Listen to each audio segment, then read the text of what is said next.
ये कंपनी आमर इडको द्वारा प्रदत्त इडको आउ आईओसीएल द्वारा कल्पना करा जाइतिबा पारादीप प्लास्टिक पार्क रो जो 16टी उद्योग 16टी इंडस्ट्री ये पाखापाखि अधा जमी प्लॉट नहीं सारी ता भितर जो प्रथम 3टी कारखाना ये काम तंकर आरंभ करले ता भितर एनर्गन सबुठु बड़ कंपनी हम आम एनर्गन को शुभेच्छा देवा एनर्गन को प्रोत्साहित करवा ओडिशार शिल्पायन पारादीप रे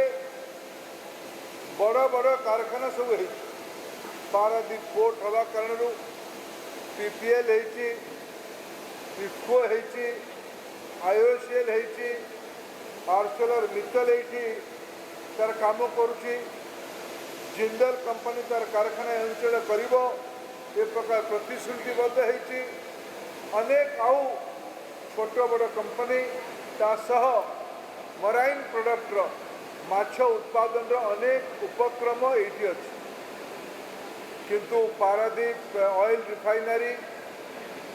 संगे मोर बहुत भावनात्मक संपर्क अच्छी मोर सौभाग्य यार जो दिन शुभ दि जाइला 90 दशकर अंतिम भाग रे माननीय तत्कालीन प्रधानमंत्री श्री अटल बिहारी वाजपेयी यार शुभ देते मुझे दिन भी ये कार्यक्रम उपस्थित थी मोर पुणी सौभाग्य आसला जेबे 2016 रे यार शुभारंभ पारादीप आईओसीएल ऑयल रिफाइनरी शुभारंभ आज प्रधानमंत्री नरेंद्र मोदी कर कमल है से दिन भी मुझे सांगे थी सेतेबेले भी मूल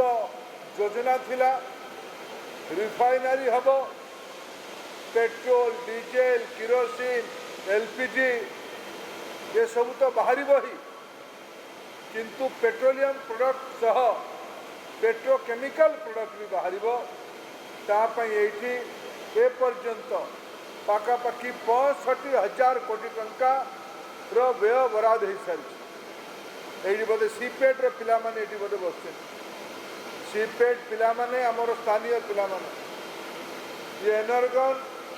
ये आप समस्त गोटे प्रेरणार केन्द्र बनू ये चाकरी करिवार नहीं ओडियांकर चाकरी करिवार टाइम शेष हो गला चाकरी दबार टाइम आरंभ है चाकरी दबार टाइम आरंभ